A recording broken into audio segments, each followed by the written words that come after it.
So, Fat Man, Sleazy. uh, nothing's happened recently, right? Nope, we're good. We're good. See you next week. See you next week on the wrestling show. Welcome, everyone. This is Sleazy. It's next week already? Yes. Surprise. Welcome, everyone, to another wonderful episode. On today's show, we have can only describe as one word. Mo! Hey guys, what's going on? A very, very, very, very, very happy Chippewa. The University of Georgia Bulldogs did not use any lube last night. I saw the score. Holy shit, dude. It's like Texas Christian University scored one touchdown. Georgia said, "It's it, game over." We're just going to keep scoring on you. Over. I know we're a wrestling podcast, but when I was watching it and they were interviewing Kirby Smart, I go, "What do you have to do?" And he went, "Aggression." And he said it like that. I went, "They're fucked." And But they're a good Christian school. And yeah. I guess so. Jesus. Okay, let's get into shit. I need my tablet because I'm so unprepared right now with breaking news coming out of today. So we're going to start with news and rumors, and there's really not a lot, but obviously the big thing is the whole Vince McMahon thing.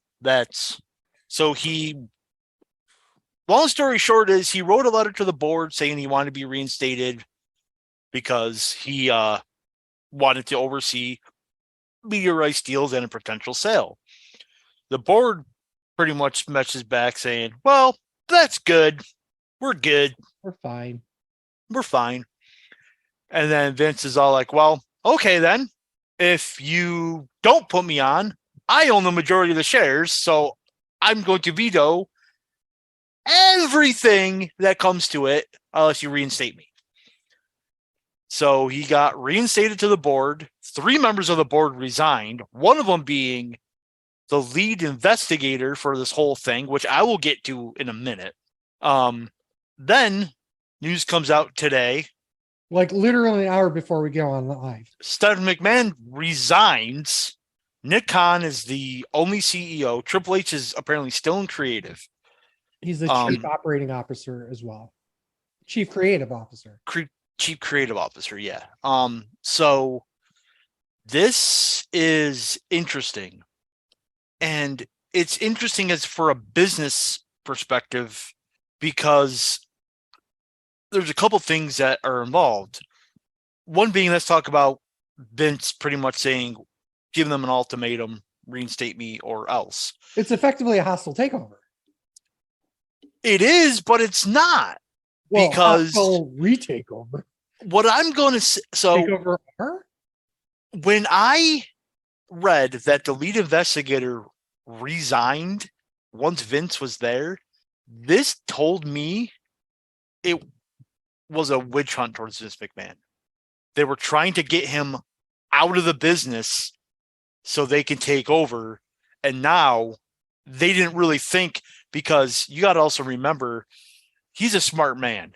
A shares and B shares. And what A share is pretty much A shares you have voting interest, B shares you don't. You can just buy stock without any voting interest. Vince owns the majority of the A shares, which means he has a voting interest on what anything happens to his company. Mm-hmm.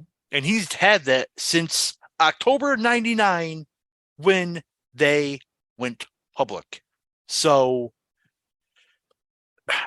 like I said, I think some of this stuff these allegations, I think I have no evidence that they're bullshit, but if Vince has been separated from Linda, Vince is with another woman, but he wants to kind of keep it private, then it doesn't work out. So then but he's like, okay, it does work out, but I want you to sign a non-disclosure agreement. That could have happened too, And then now they're like, oh, these accusations, blah, blah, blah. Okay, so let me start with the witch hunt comment. I don't think it was a witch hunt. I think that the reason why the lead investigator hold on. Dietz is going to be on 5 minutes, but keep going. Okay. So I don't agree with the fact that it was necessarily a witch hunt because the lead investigator resigned. I believe that it's a very fair assessment to say that if his investigation ultimately failed, obviously he's got to go. Right. So I wouldn't necessarily say it was witch hunt because he left. I'm saying that he realized that if they're just going to put him back in after all the work I've done, then there's no reason for me to stay. That's true. That's true. To the second bit, and I'm going to say this, I have been guilty of this, but have you ever heard of the phrase "don't shit where you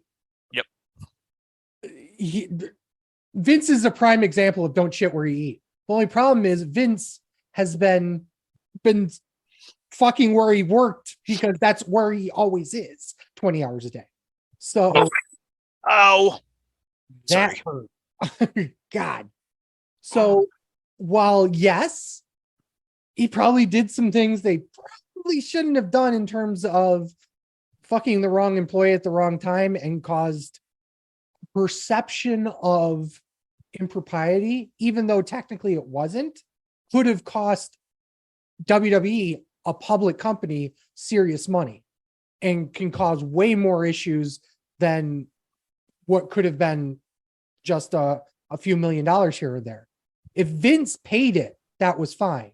If WWE paid it, that's a whole different ballgame. And that was part of the reason why the whole investigation was the way it was.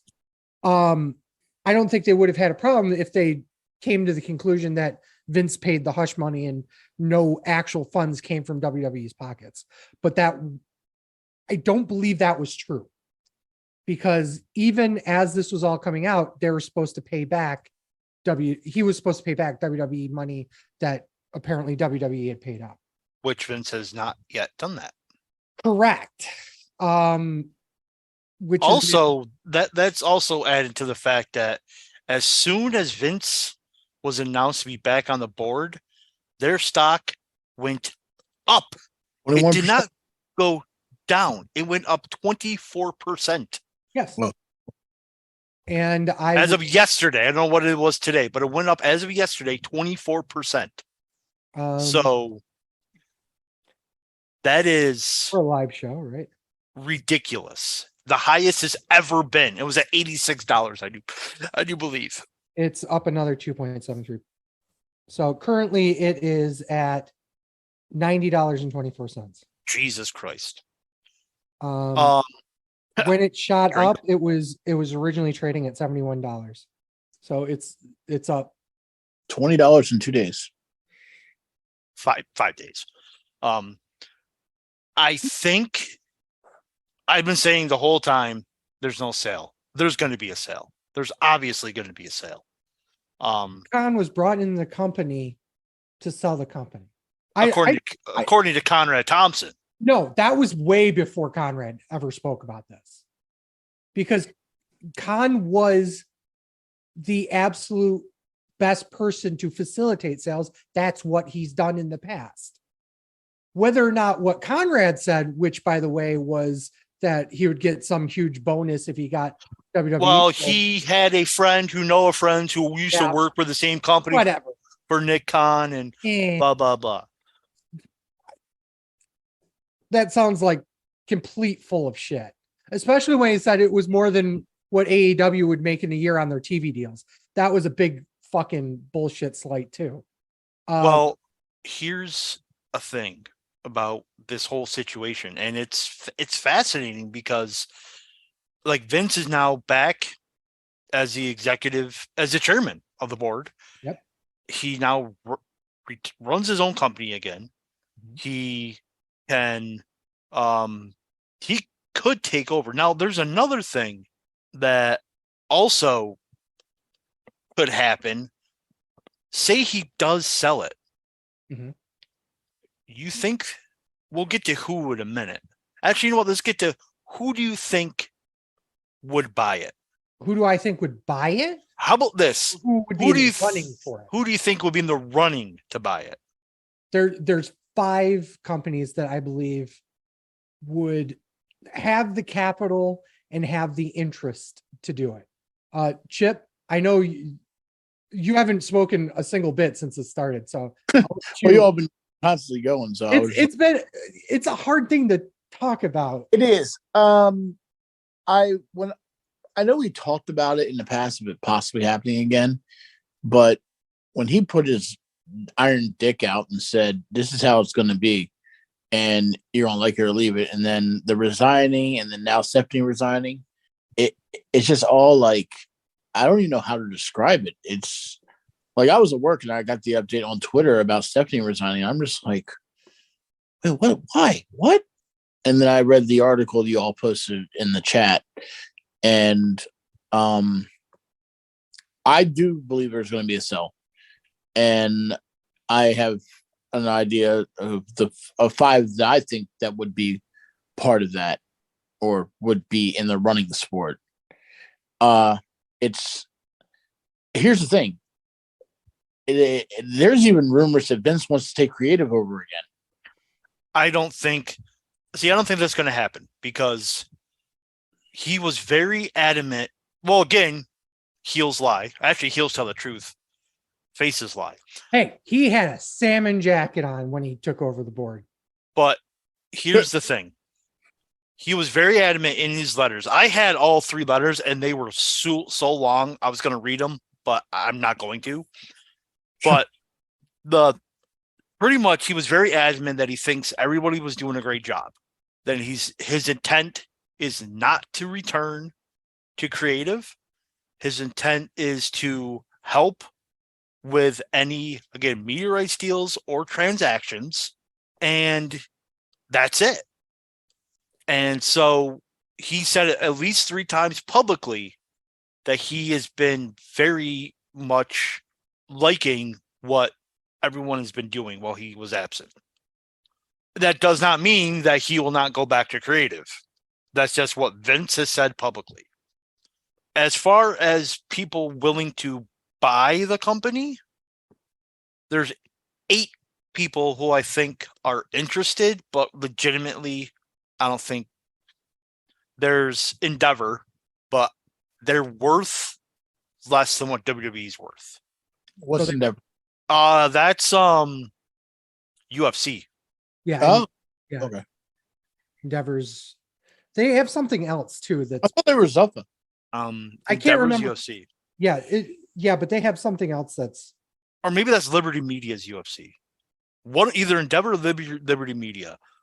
Fox, obviously, Disney, Netflix, Amazon, Warner Brothers Discovery, that'd be interesting, or Comcast. Which is NBC Universal. Yes. So there's one that you didn't say that I think is a dark horse, but is very possible, which is I have 2 that are dark partners. Well, Insight Venture Partners does a lot of different things, but here's what I could see them doing is selling to a collection of venture capitalists. Oh, there goes Sleazy's thing again. Yeah, well, I'll fix that later. Sorry, folks, for who wanted to see me on Twitch. Yeah. All 2 of them. Right. But yeah, I think that I wouldn't be surprised if they sold to a group of venture capitalist firms, so that each one had like 10% of it, and it was like 10 different venture capitalist firms, because I think that's where they would get the most money out of it. But we got Brandon Dietz. Welcome to the show, Brandon Dietz. While you were on your way in, we're actually talking about currently the little bit of turmoil that the board of directors of WWE is right now. We're talking about sales of WWE and who could possibly what all companies have you already went over? I just named off a few. Comcast, Fox, Disney, Warner Brothers, Amazon, Netflix, Endeavor, and Liberty Media. Mm-hmm. It'd be kind of wild if Endeavor gets it. I don't think they have enough money to get it. Unless they find more backers. Well, that's where the whole conglomerate of venture capitalist firms comes into play. I'm gonna look But- for Russell. I'm gonna look at. Go ahead and talk. I'm gonna look because Brandon Thurston posted something about WrestleNomics about each one of those market share. So, what would make that interesting is that is the parent company of the UFC. Okay, Endeavor, right? Yes. So they are worth 10 billion. WWE's worth 6.5. That would be a So- lot of money. That's more than half their market cap. Liberty Media is 12.9. Fox is 8 or 16.8. Warner Brothers is 27.5. Netflix is 140.4. Comcast is 164. Disney is 171.3. And Amazon is worth $878 billion. That's billion with a B, folks. God damn. I don't think, well, this is me thinking because I unfortunately work for one of those companies. I can't see the mouse picking it up, even though it would make sense, but I don't see it. The only thing it makes sense for is that's another feather in their cap for live television via Disney Plus. Bezos just lost out on the NFL due to Google. Maybe. NBC Universal / Comcast / Xfinity, it makes sense because they're already a part of it. So they're already a part of Peacock. They're already a part of the brand. USA is technically one of their channels. Fox being the other one. Fox won't buy it. It would be basically a price cut for them because they Yes. spend so much money on it between Yes. Peacock with the pay-per-views and all that stuff And the rights deals. the rights deals for the other part of it. No, it like to me that kind of makes sense. I've heard hinklings of Saudis getting involved. Yeah, Saudi was another one. I think politically they won't do it. Well, look what they do already, though. Well, they're going to- They hold. Well, here's the thing. They're going to a show. They're doing never mind. I'm sorry. No, it's- They're going to Saudi twice a year as opposed to them getting bought Mhm. by Saudi. That's a totally different situation. it may be, but also look who's back in charge. Look who wants to get the most bang for his buck. No, Saudi money got money. Well, here's the thing: is that I said this before you came on, is the number one way to get the absolute most money out of a sale of WWE would be to sell it to a group of venture capitalist firms. Correct. Whether or not that's partly Saudi money or not, whatever. But I definitely believe that they would not sell to Comcast or Disney or any of the other big media companies because I don't think they would get as much as if a generic, ruthless venture capitalist firm bought them instead. What's the ESPN? So that's Disney, bro. Oh, is it? Yep. Yeah. So the reason why I don't think they will sell to a media company is because they will lose media rights deals in the future. Mm, Well, you can't be owned by NBC and be like, here, NBC, here, WWE, we own you now. Here's $1 billion. I don't see that happening. Like, No, but they can use it as a tax write-off. As an expense. Well, It'd be they'd be considered a subsidiary of it, but they could also use the parent company could also use it as a humongous tax write-off. So yeah, while technically they would lose rights deals in that respect, they would Mhm. with the ability to say, okay, this is $2 billion loss here, because that's how much that would be worth. That Will will absorb it. WWE use it as a tax write-off? It would be whoever bought. it'd be whoever bought it. So say NBC Universal. That's my point. I guess I You're- don't understand your point. So WWE, that's why I don't think they will sign with a media company. So you think a conglomerate's going to get him? Yeah, because like I said, WWE is going to lose out on the rights deals. But they're not, because let's say for the sake of argument, WWE values that Raw deal. Let's specifically say the Raw deal. It's worth $100 million a year, give or take. Okay. If NBC Universal bought them with that in place, NBC Universal can say they're losing $100 million in revenue because they are giving that value back to NBC, and therefore can write it off as a tax loss. And a tax loss is just as valuable as if it were income from another place. That's why I think it makes sense for NBC, Universal, Comcast, Xfinity, whatever the fuck you want to call them these days. It makes sense because they already have kind of something in place. The only thing I think that's going to fuck it up, somebody from the outside world. Like, I hate to mention him, but Mark Cuban's got a lot of fucking money too. And it wouldn't shock me. Mark right now is doing his own thing with that cost plus drugs thing. Yep. But at the same time, he could probably turn that into a quick buck though. I don't think he really wants. He's got too many fingers in too many different spots right now. And that is also true. And with all due respect to Mark is a great capitalist. I'll just say. Well, no, then you also got to think about like other big names who have a boatload of money. Like another one that comes to my mind, Steve Ballmer, former head of Microsoft, owner of the LA Clippers. That dude's got more money to play with than almost anybody that's not Jeff Bezos. Like something like that. That could come up. Do I see it happening? Absolutely not. I honestly think it's going to be somebody. It has to be a media company. You're much more likely to have something like Berkshire Hathaway get involved than a specific person. So, because go ahead. Finish. Sorry.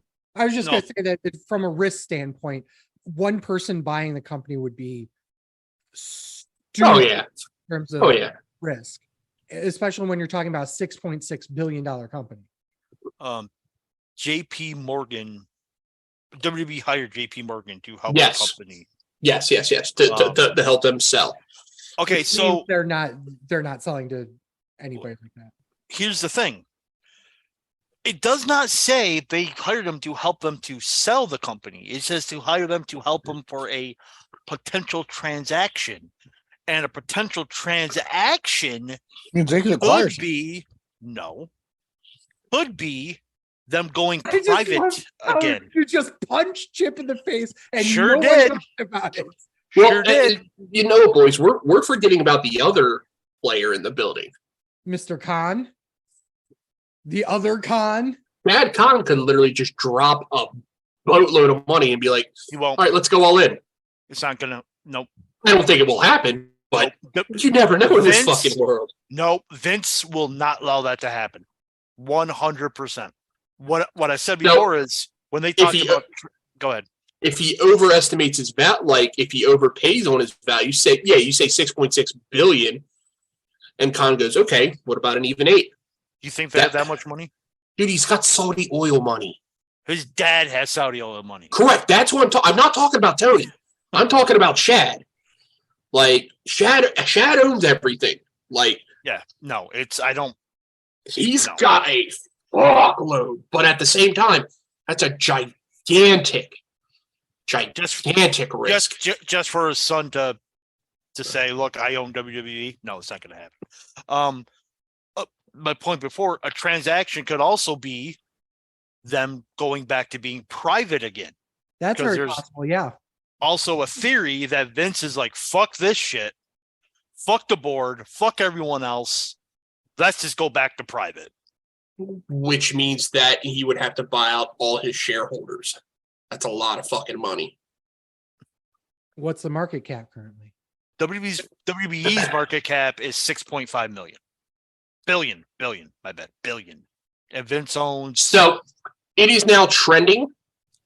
Closed on it today at a high of 2.42 raise. It is $90.24. Yep, we talked about that.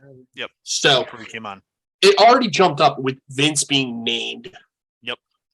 CEO again and Well, acting also, chair. Well, and I did just a tiny bit of research. Any company that's even the market thinks is going to sell and it's a big name company, their stock immediately goes up. And that's why I think people attribute the fact that Vince came into the company, which caused the price to jump. I don't think that's the case. I think they saw Vince coming in because his letter stated that he was looking for some sort of transactional thing. Yeah. Rather be going private, media rights deal, or selling. Now, Yeah, I get To that. sell, and I just want to point out real quick here, in terms of outstanding shares currently, right now, there's 43.3 million shares at a price value of $90 a share. That would be just under $4 billion to buy up all the shares. A lot of money, dude. They can't do that. A lot of money. no. They literally don't have enough money to do that yet. Again, that's where Vince could go. Investors buy up these shares for me. It's possible, and that's where the whole venture capitalist thing goes. I You mean, can take the company private by having venture capitalist firms come in and be silent shares. Insight Partners is a big one like that, and I think I said that before. Insight Partners has $40 billion in market cap, so they could absolutely, without question, come in and do that. So, yeah. A lot of fucking money. mhm. So it's just now a old wrestling adage, wait and see. I mean, what's going to happen? I know a lot of people are So in WWE are nervous about something Can- potentially can- going on. And can stuff I like make a that. statement? Go ahead. We have the Royal Rumble coming up. hmm If that old fuck struts down at number 30, I'll go ape shit. That'll be the greatest Royal Rumble ever. I don't give a fuck. Be better than the 92 Rumble. Wow. How dare you, sir? So, never mind. I was going to go off topic. Never mind. Okay, then. Be that way. Well, no. It's funny. I had two employees that were training to become professional wrestlers, and I said, and this is when actually last year's Royal Rumble happened. They're like, "Oh, we're having our big Royal Rumble match too." I'm like, "Oh, awesome, guys!" I'm like, "What's your favorite Rumble? What's your favorite Rumble?" They're all like, they all said something recent. I'm like, "What?" I'm like, "Have you guys not watched the '92 Rumble?" And they're like, "No, I don't even know who wins it." I'm like, Get out. no, I literally just pulled up a chair and just put it in the middle of the room and turned it on because I worked for Xfinity, so I can watch wrestling all day Yeah. long. All right, so moving on, I got three more just quick news and rumors that we'll start talking about having Chip jerk off. Ooh, I mean, Georgia just did win the national title for the We already second time in a row. We talked about that. I'm just trying to apparently- warm up that bullhorn. Oh, it was warmed up all night last night in the sports chat. Trust me. Superstar Billy Graham is hospitalized again. Apparently, he has a bad infection in his ears that has spread to the bones in his ears as well as the area in his skull. Infectious disease doctor was trying to figure out what antibiotics to put him on. Everything. Ouch. Yes. What why they're antibiotics do you want? Yes. Jesus. Yeah, that's Um, I just want him to go out peacefully, man. Billy Graham's done a lot for this business, and I always just wish, like, for those guys to get like super old and just go out nice, man. Just hopefully peaceful, and I don't want them to see him suffering and shit like that. WWE is interested in Tamatonga and Hikuleo. Brothers from the same mothers. Please give me God versus Usos at WrestleMania. Please, please, please, please, please, please, please. Money in the Bank will be Saturday, July 1st from the O2 Arena in London. Best move they've ever did. Like ever? Well, not ever, Oh. but for a pay-per-view wise, actually, like they'll never get a main one again. But for them to get almost I'd call it the best second tier event of the year. That's pretty cool. I thought it was actually one of the main 5. I consider it a top 5 now. Yeah. Yeah. It's overtaken the Survivor Series by far. Well, for me, I always consider Survivor Series, but I also have Hell in a Cell as my big one. I consider the reason why I consider Money in the Bank a top 1 is because it almost invariably dictates the top champions. So Money in the Bank is a top champion thing. Survivor Series is probably the only one that doesn't do that. They've made SummerSlam to be the WrestleMania of the summer now. And obviously WrestleMania is the WrestleMania of WrestleMania. But they all have you're guaranteed to get your top stars on those 4 shows. And I think you're getting guaranteed to get your top stars on the 5th show now with Money in the Bank, because you kind of have to have them there to always tease the cash in on both sides. So, well, that's what I was also getting at with not Money in the Bank, Hell in a Cell. You kind of guarantee that with all. But you didn't the last time. What was the main event of Hell in a Cell? Cody and Seth. Cody Seth. Yeah, which are, that is the Universal Champion, Seth Rollins on there, right? Oh, no, wait, it was Cody Rhodes. Oh no, wait. No, Roman was. That's what he's getting at. That's what he's getting at. The title's not on the line. I still consider Hell in a Cell big. I'm not saying Carry on, it's sir. a big show. I'm just saying that I don't consider it that top echelon. Okay, so one last thing. It is New Japan related. Just a nice segue. Sorry, Chip. According to New Japan Pro Wrestling megastar Hiroshi Tanahashi, the January 7th Nemesis recording will mark the end of New Japan Strong television series in its current format.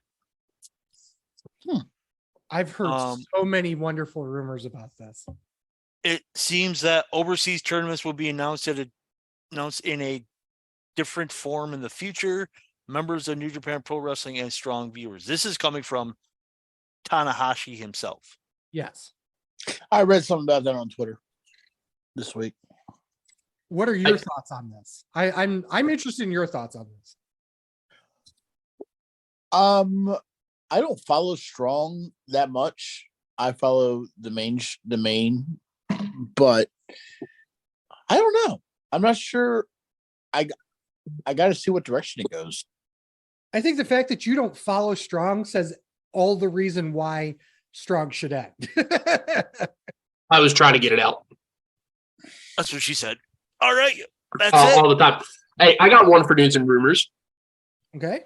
Did you hear about the wrestler that actually came out of hiding and he's been in hiding since 2017? Did he doesn't involve him getting a better view? Well, it depends what your view really is. What did Michael Elgin do? It's not Michael Elgin. Thank you. Thank you so much for bringing that up. Not Elgin. After this, we'll talk about Elgin. Fair enough. Brad Maddox made his online appearance first time since 2017. Do you know what happened in 2017? Nobody knows. Nobody's watched that video or sets of videos at all. It's the page leak, which sucks. I'm ready for the paper toss, so come on. He wants to turn the page. Fair enough. He actually came out and actually apologized for everything, and he said he was robbed. But it's the very first time he's ever came and spoke about anything about any of that. Well, we never got to see him come. Again. Michael Elgin, so I can throw the fucking paper. All right. For the paper. Elgin, go ahead. Guess what Elgin has decided to become on the side outside of a professional wrestler? A fisherman. Close. Stand-up comedian. Get the fuck out of here. I'm not fucking kidding with you. He actually started doing stand-up dates. In Canada? Yes. Well, Uh, Canadians don't have a good sense of humor. All right, paper toss. We're running along anyway. Yeah, well, when we come back, we will talk about New Japan's beautiful show, Wrestle Kingdom 17. Stick with us. We'll be back after this. And we're back, folks. Fat Man. Batman, this is a New Japan show, son. Oh, fuck you. Why would you ever do that to me? I've always done it to you. You keep doing To it. be honest, it should be Chip because he's the New Japan mark and knows how to speak Asian. But No, he doesn't. Wait, what? you don't know No, how see- to say IWGP Junior Heavyweight Tag Team Championship? WGP Junior Heavyweight Championship. There you go. We're not going to talk about how racist that was. Thank you. I'm here for the laughs, folks. Ladies and gentlemen, boys and girls, children of all ages, New Japan Pro Wrestling presents Wrestle Kingdom 17 in the Tokyo Dome in Tokyo, Japan. We have a bunch of stuff going on here, but we're not even going to bother talking about the pre-show. This was 2.5 hours. oh my God. So the entire show from the first prelim to the main event was 6 hours, 20 minutes, which was, frankly speaking, shorter than I thought it was going to be. Let's get right into it. Did anybody watch the pre-show? Probably. I don't care. Nope. But I started, do, fell asleep. So continue. we do have to quickly talk about the nightmare that was that Inoki 6-man tag. Oh my God. What the fuck was that? Seriously. Everyone was like, well, I guess we're not going to fucking do this anymore. I don't Cool. say that. Didn't watch it. Don't care. You should have. You would have laughed so fucking much that I'm not sure you would have been able to enjoy after that. Main event, the main show starts with Catch 22 versus Sleazy's favorite tag team. thank goodness, not the new IWGP Junior Heavyweight Tag Team Championships, Leo Rush and Yo, also known as Yo. Leo, fuck that shit. Match was 10 minutes, 29 seconds. Dave Meltzer, I do have his matches. By the way, we'll probably talk about this at the end, but Meltzer had some. His star ratings came out super fucking quick for this show. Meltzer came out hard and heavy with that jizz all up in his face from that New Japan. It was dick. everywhere. He gave this 3 3/4 stars. Chip, start us off. What? 10-minute match getting 3 3/4 stars. Oh, this is, oh God, his ratings are going to be outrageous. Told you Catch 22 was going to win. My underrated wrestler of the year was Francesco Akira. Back and forth is good. You can tell that Leo Rush and Yo haven't worked much together. They looked a little off in their chemistry especially when you're going against Catch 22, which is like water. I'd give it 3 1/4, maybe. 3 1/4 from Chip. Fat Man. I also gave it 3 1/4. I thought it was good. The roll up of death wins it. This was Sleazy's favorite match because not only did Leo Rush lose, but he bled. And that's Hard what way. Hard way. That was vicious. Hard way. bad too. Bad. Okay. So, good news, bad news. Good news is, I love talking to y'all. Bad news is, didn't even watch this. So, you know what? I just wanted to say my piece earlier. I'm out. All right. Thank you for coming. See it. 3 stars only because Leo got busted open. Match was okay. I wasn't great, wasn't bad. Obviously I'm going to have a different opinion than most people because of the fact that Leo Rush is in it, but whatever. Yeah. Second match. And Sleazy came. And Batman's about to come. Oh, We'll get there. We'll get there. oh yes. The IWGP Women's Championship, Kyrie Okay. In the dead spot. in the dead spot versus Tam Nakano. The match went 5 minutes, 56 seconds. Dave Meltzer gave it 3.25 stars. Fat Man. They did the best they could with the time given. Fully agree. I gave it 3. They did the best they could for the time that they had. All you can really say for the match. Like, is that really? I gave it 2 3/4. I expected more. I know the buildup was for Mercedes Moné, but you think they would have done a little more with them wanting to showcase this belt on their WrestleMania, and just didn't come across to me. The number one person that I feel bad for more than anybody else Nakano or Tom. is Tam. This was a 2-star match because they went literally 6 minutes, and it was an obvious decisive finish because they needed a rush to get through to the post match. This was heartbreaking for me because you listened to me rant and rave and jump up and down in joy on last week's show, which, by the way, people who watched last week's show on Twitch and listened to us on Spotify, thank you guys. That was probably one of our favorite shows over the last 12 months. We love doing those. To go from that to this 6 minute, almost fucking bathroom break type of match was the biggest kick in the fucking balls to me than I could think of. To literally, I mean, what the fuck are you guys doing? You're trying to establish this as a fucking big title, and in the second match it's been defended, you do this? Are you fucking kidding me? And with all due respect to what Fat Man's about to talk about, and I know I don't know how he feels about the actual promo, but this was one of the biggest mistakes they could have done with this title and setting up what we're doing in the future here.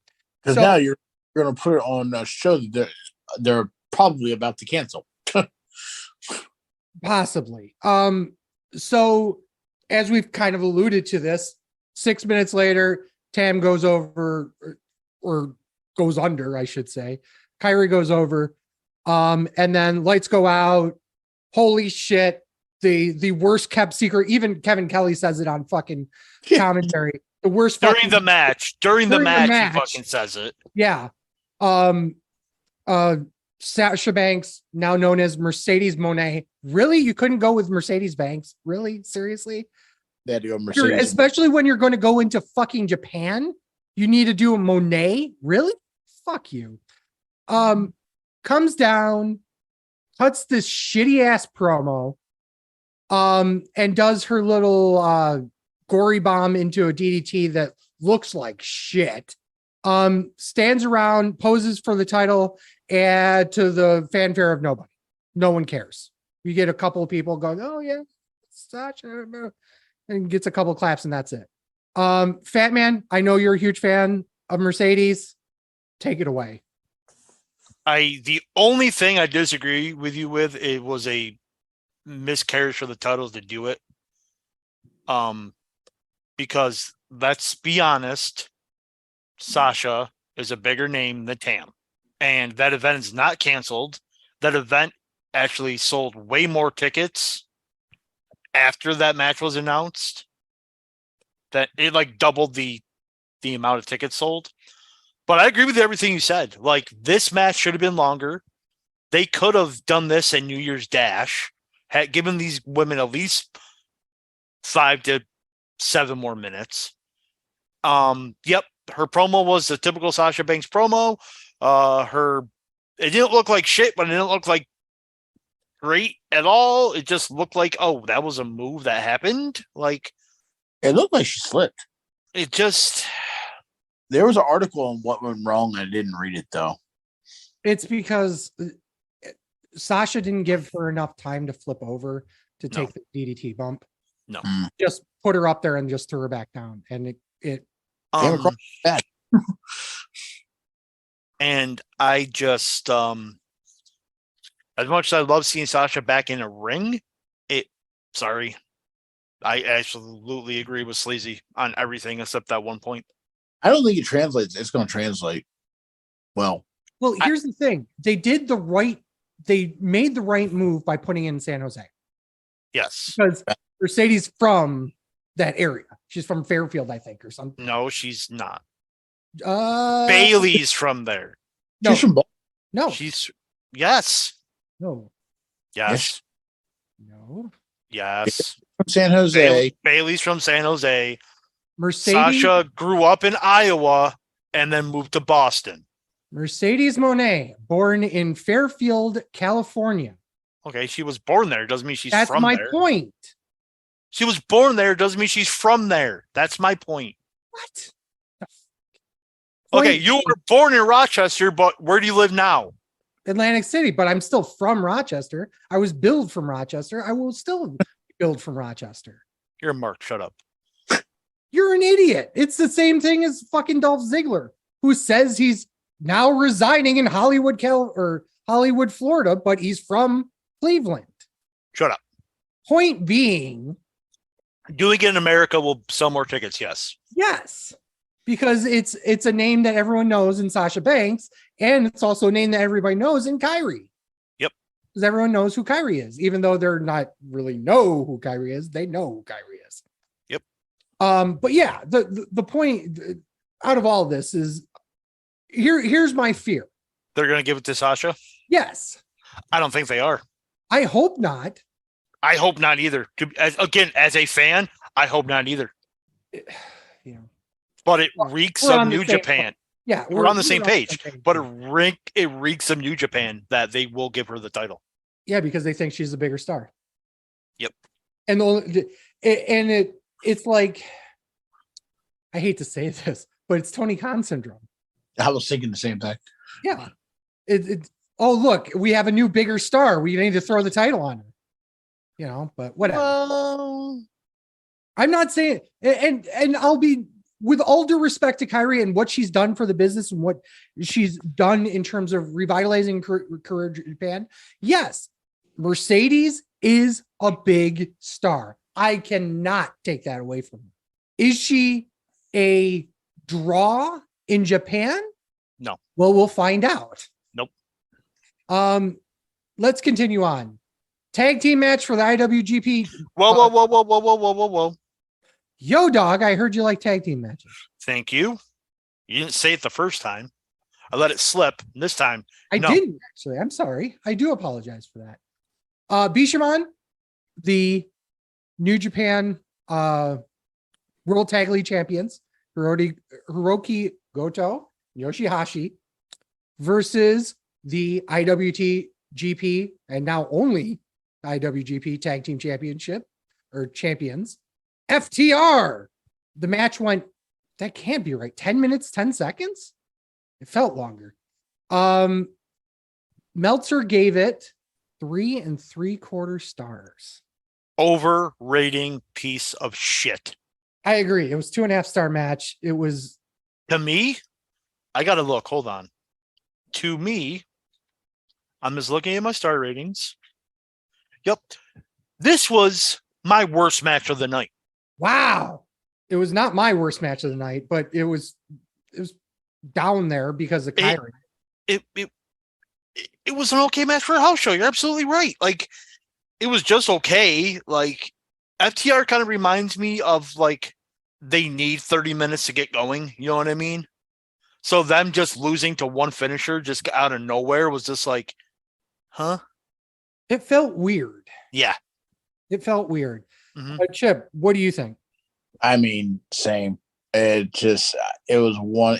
I couldn't get into it. And then before I knew it was over.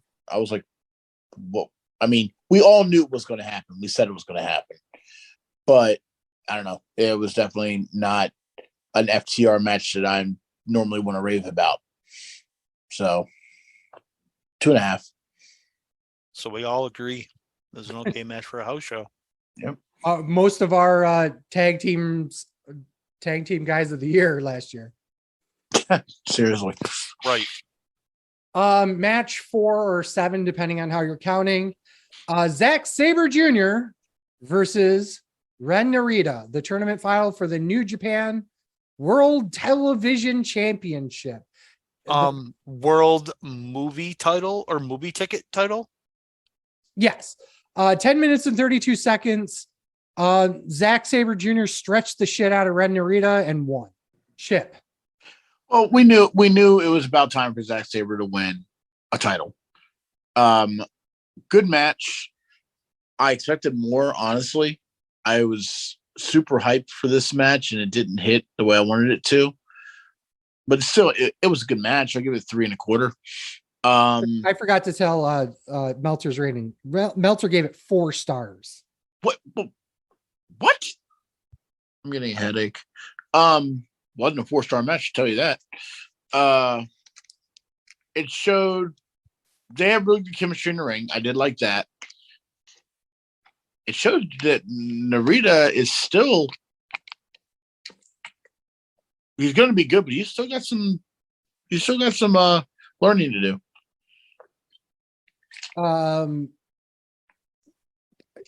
Having a technical match with Zack Sabre Jr. is always going to make you look good. But I don't know what Meltzer was smoking here. It was a 3-star match. I thought that obvious booking is obvious here, especially when Zack hasn't really won a singles championship here. Hey, they brought it in so he could win it. Right. But once again, we're sitting here playing how many more titles are we going to have in fucking New Japan? I hear they're coming out with another one. Yeah.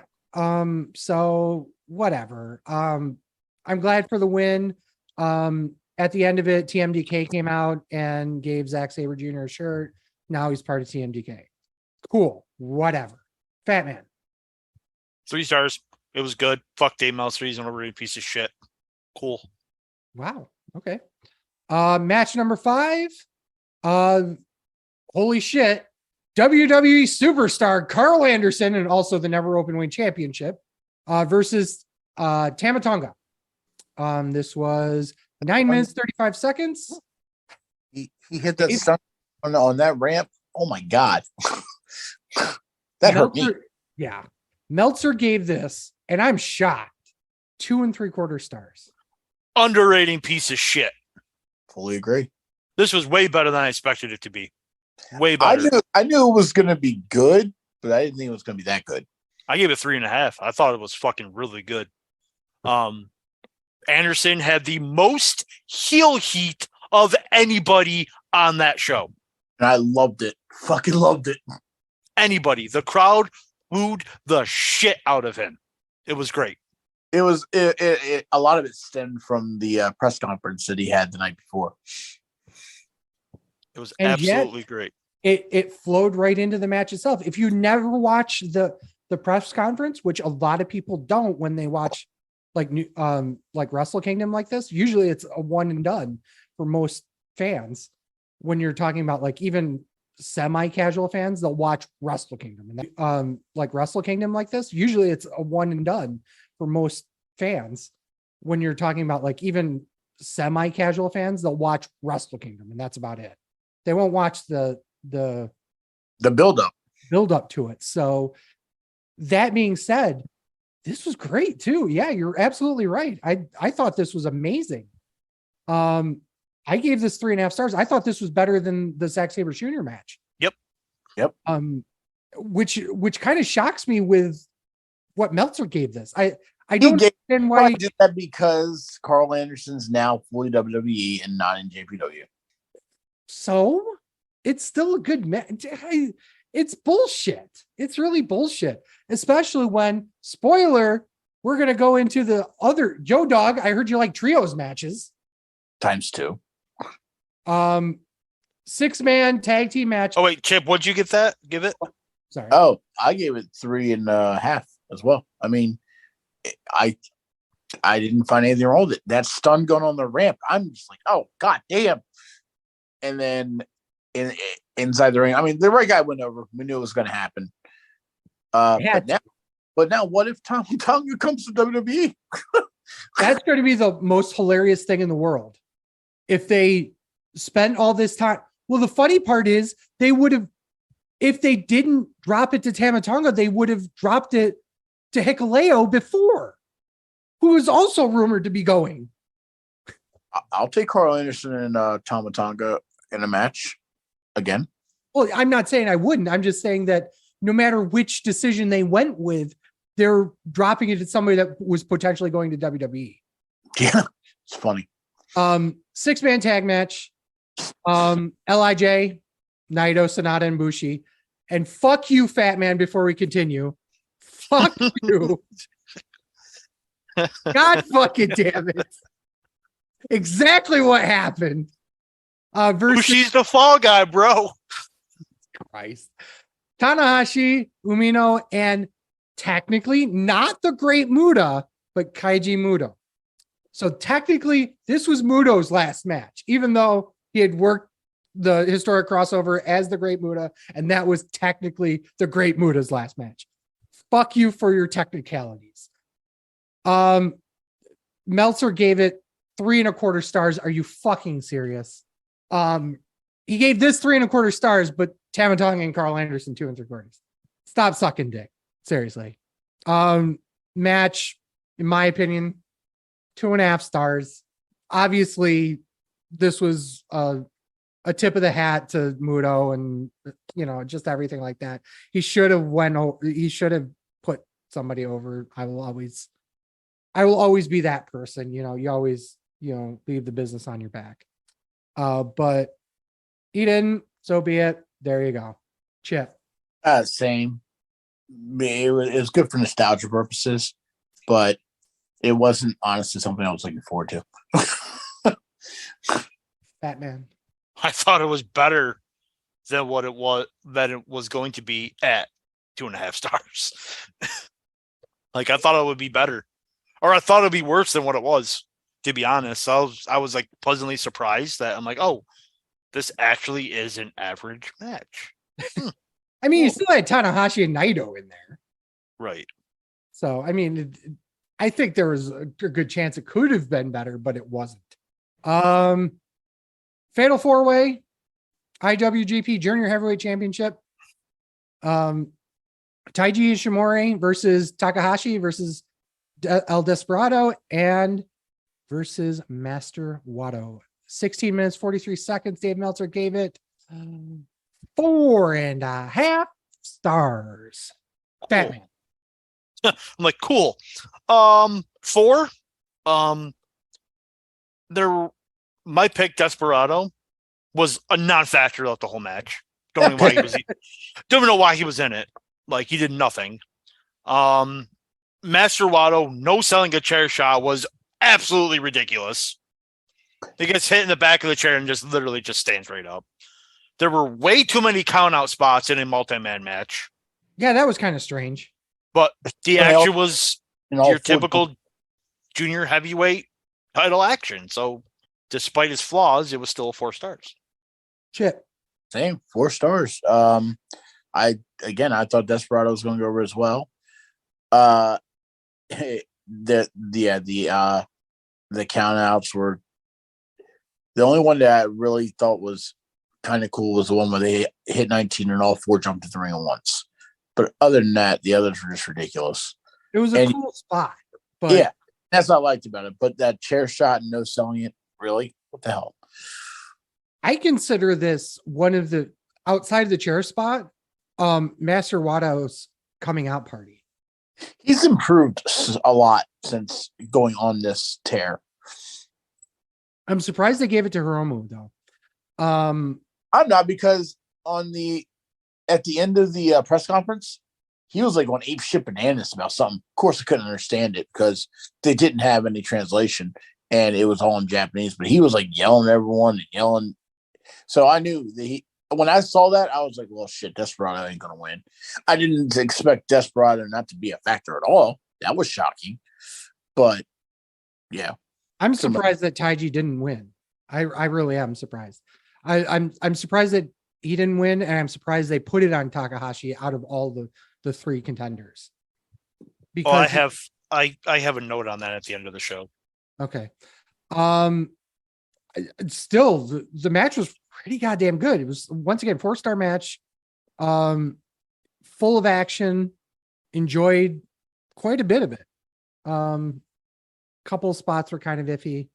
The near falls were really good throughout the later half of the match. Okay, let's do this. United States IWGP and United States Championship. Kenny Omega versus the champion Will Ospreay. The match went 34 minutes, 38 seconds. Dave Meltzer famously or infamously, depending on who you talk to, gave this 6.25 stars. Chip, I need your opinion. 4 3/4. I love the match. I rarely go above a 5 when it comes to star ratings. It was great to see Will Ospreay and Kenny Omega in a ring. The right guy went over. This sets Will Ospreay up for a champion title run, a heavyweight championship title run. I love the story. Oh my God, if you haven't watched the promo from the press conference when Kenny gets in his face talking about how he lost his friend due to COVID and how Kenny was over in America performing in front of people when Will Ospreay and everyone in New Japan had to perform in front of people that couldn't appreciate it, couldn't clap how hard it really is. And I performed at a show with people that, or with a small house, and the energy to be able to continue the show, it's hard as hell to do. And it was just, and it, again, the press conference translated to ring, not to mention the amount of hate and heat they have with each other as it is. I thoroughly enjoyed it. My match of the night. Batman. Chip, you gave it 4 3/4. Yep. Okay, I gave it 4.5. Fuck Meltzer. The suplex spot onto the table while it was upside down, not safe at all. No. Especially with all the situations he's had with his back. The match went 10 minutes too long, and I'll tell you why. It should have ended after Omega dropped Ospreay on the exposed turnbuckle the second time.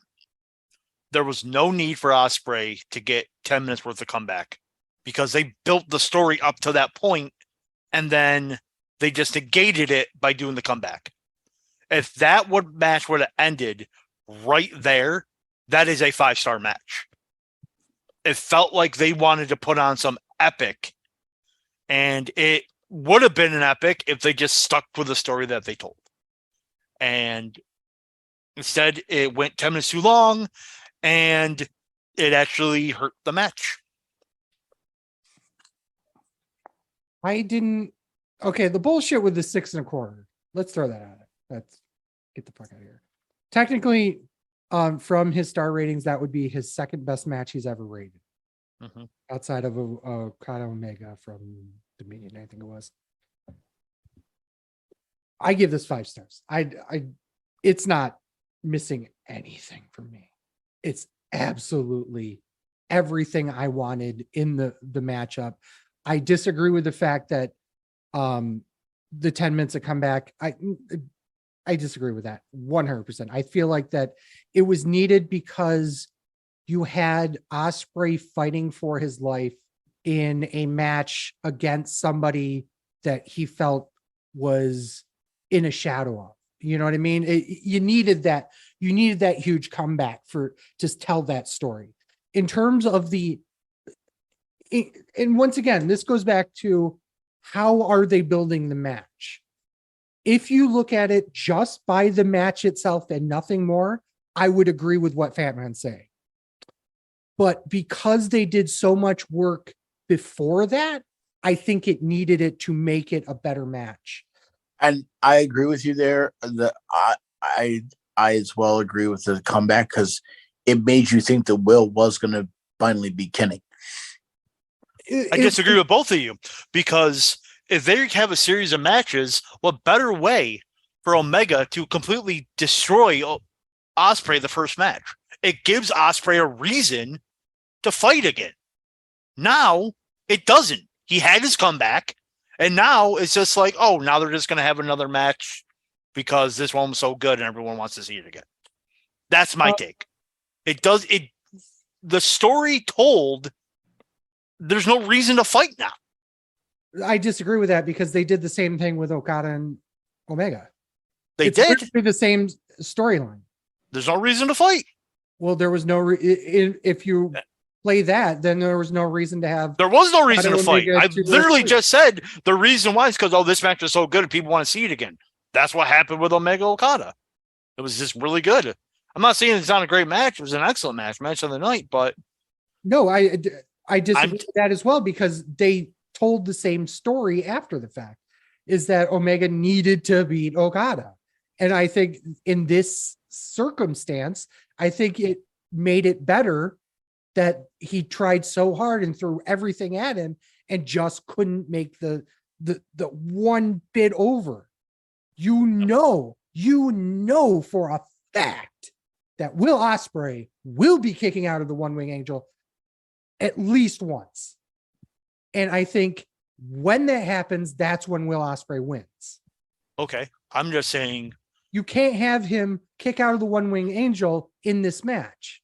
I'm not saying to kick out the One Wing Angel. Right. Well, that's my point though. You're going to sit here and give him that non-comeback? Yes. No. He got completely bloodied and destroyed. And then all of a sudden he has it. It's not realistic. It's fighting That's spirit. another thing. It is absolutely the definition of fighting spirit. And we're going to have this conversation over and over and over again with every New Japan match we ever talk about. Yeah. Because, fighting spirit. Yeah, it doesn't matter. Yes, it does. Because that's it doesn't. The entire point of the fucking New Japan style. It was dumb. There. I'll pull my excuse. You rated it 4.5 fucking stars, you fucking idiot. But you rated it 5. Yes, because it was the perfect match. No, it was not. Yes, the perfect match would have ended 10 minutes earlier. In your opinion, with your bullshit. It wasn't opinion. It's not a bullshit opinion. It is too. You're sitting here saying it's great, but it needed to end 10 minutes. It did need it. I said if it ended 10 minutes earlier, it would have been a 5-star match because that was the perfect story. Because now, 10 full minutes means 10 full minutes of Ospreay, no selling the 20 minutes of beatdown. Makes no fucking sense. His lifeless body to try and take down the man that's trying to take his championship. It's not even about the title. 2 years. No, it wasn't about the title. It's about no, it was not. Chip, back me up on this. It was about how when Kenny Omega left New Japan, Ospreay was supposed to be the guy, and Omega didn't think he was the guy. That's what the story was about, and nothing to do with the U.S. title. It absolutely did because no, it did not. The U.S. title was the trophy based upon the fact that he became the person to beat. Omega didn't come back to go after fucking Jay White. He came back because he saw Ospreay as his successor, and he didn't think it was a success. That's why he came back. That's the whole story. Watch the product, bro. You don't even watch the product. First of all, Chip is nodding his head every time I'm speaking. Chip, am I right?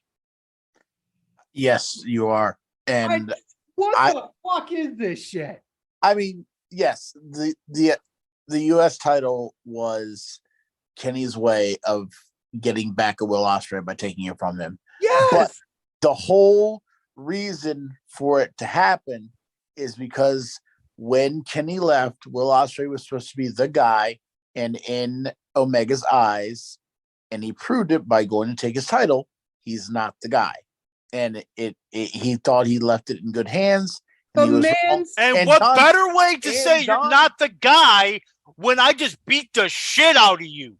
And Don Callis. That's the perfect story. And Don Callis was blowing up the shit out of Will Ospreay, how good he is and how superior of an athlete he is. Yes, but he's no Kenny Omega. And that was the entire point that Callis was saying on commentary. I get that. If you encapsulate everything from the press conference, the great promo by Will Ospreay to Kenny Omega, it's a great promo from Kenny Omega to Will Ospreay, speaking it in Japanese and having the translator translate it was fucking glorious. But the whole story and Don Callis and everything he said, and altogether, that was the perfect wrestling story.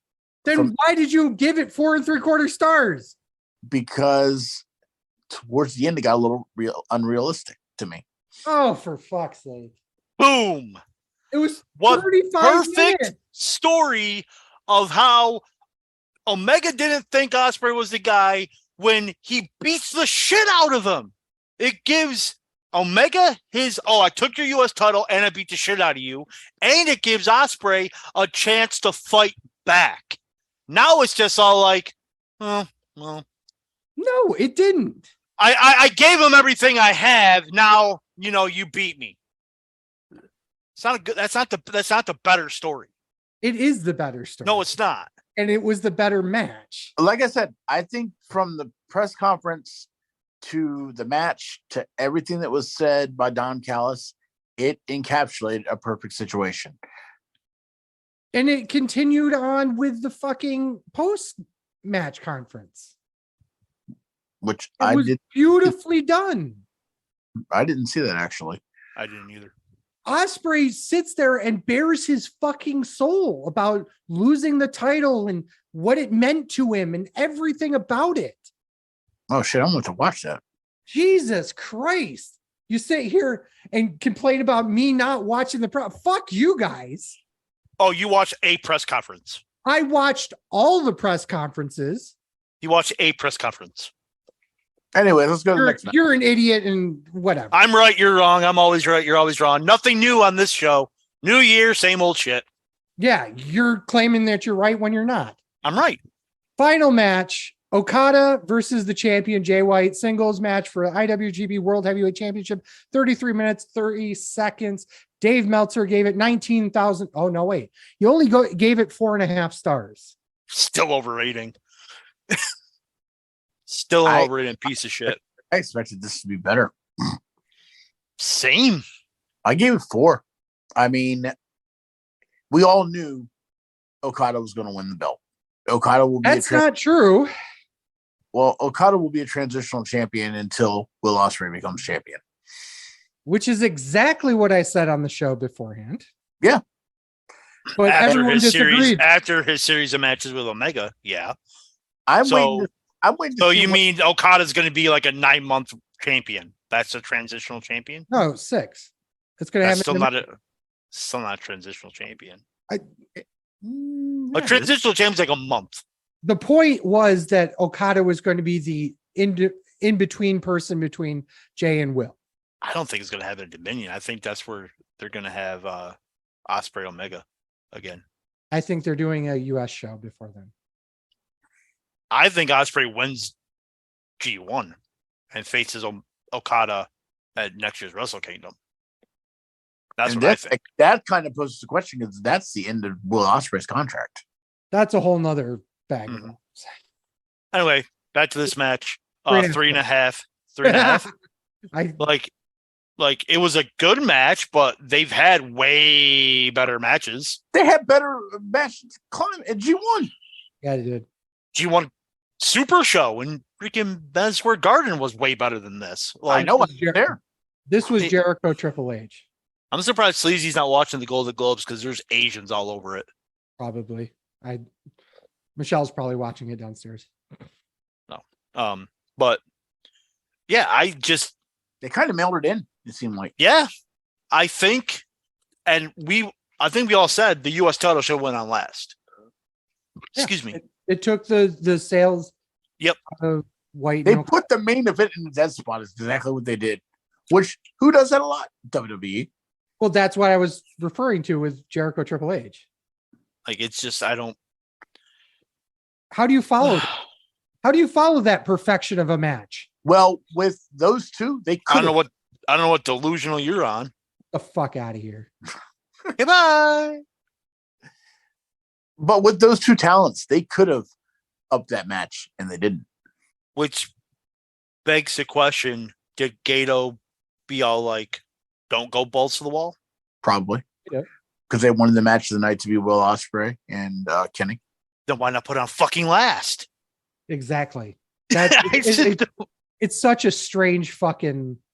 I don't get it. I really don't get it. But, Because it could be, oh, this is our world title. It needs to go on last.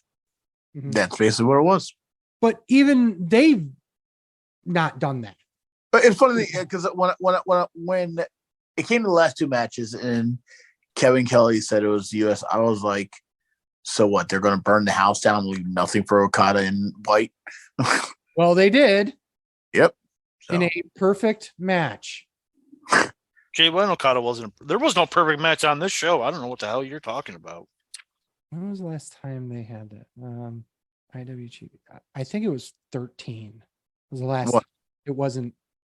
What the Intercontinental was? Yeah, one of them was the Intercontinental Championship was the top match.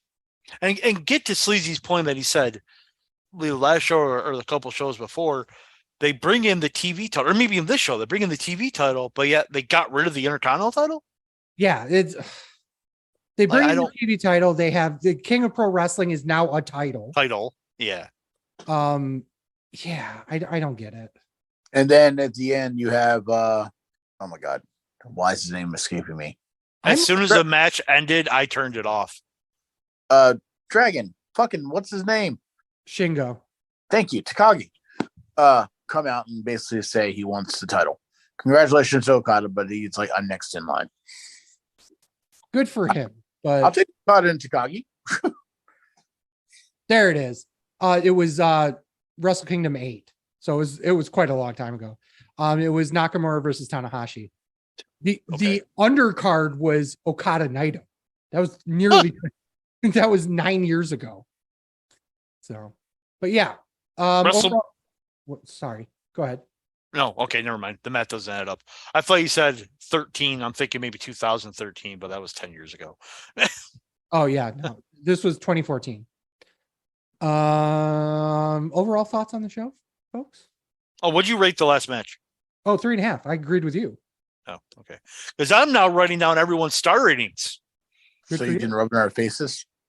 Probably. So when Sleazy says that his 4.25 match that he has later in the year is his match of the year, I could be like, listen, dipshit, this match right here that you rated 5 stars, technically is now not really a 5-star match.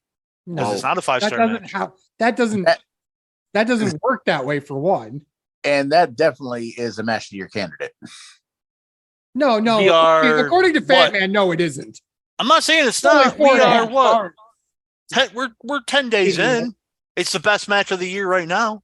What? There's no Raw match that you could compare it to? I've 4.5 actually not stars? I'm not watched Raw in a little bit. I've kind of distanced myself from that. I've been doing stuff Monday nights. So Yeah, he has. Yeah, well, last night I watched a blowout. that's true. Next Monday, my team's playing in the playoffs and we're gonna lose.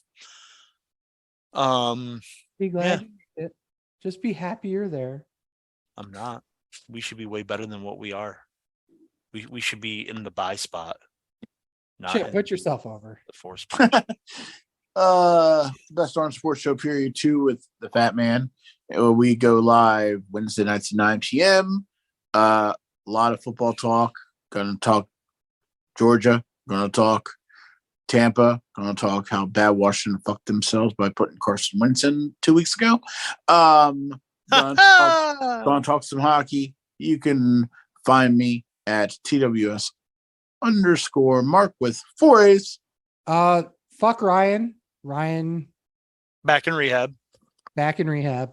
He's Ryan Buckgotch on TikTok. You can find him floating around Reddit. Also with r/the wrestling show. Dietz was on here. Obviously, he bounced early, but you can find him on Twitter at Legendary Deets. I'm at TW Sleazy. TWS Fat Man. And we are Sleazy Fat Man on Twitter, Instagram, and TikTok. Please go on over there and give us a like. Videos you can find on twitch.tv/SleazyFatMan, youtube.com/SleazyFatMan, and premium videos on onlyfans.com/The Wrestling Show. You can find all sorts of content on thewrestlingshow.com, including articles, merch, and all that cool stuff. You can get this podcast every Saturday morning wherever you get your podcasts, including Spotify, Apple Podcasts, Google Podcasts, and even Podbean. Don't hesitate to rate us on your favorite platform. It really does help us out. So with thanks to Deets and thanks to Chip, and as always, for Sleazy. For the Fat Man. This is The Wrestling Show. Thank you guys so much for listening. Peace. Fuck Dave Meltzer. We didn't say it a lot on this show, but he's only a piece of fucking shit. Fuck Tony Khan because hot dogs on a sandwich, the sub is on a sandwich. Sleazy, learn how to rate matches. Just learn how to rate a match. Like, you pull a match out of the box and be like, this is an okay match for a house show, and then you light it and you throw it on fire. That's what you need to do with your match ratings and your star ratings. Just light them on fire.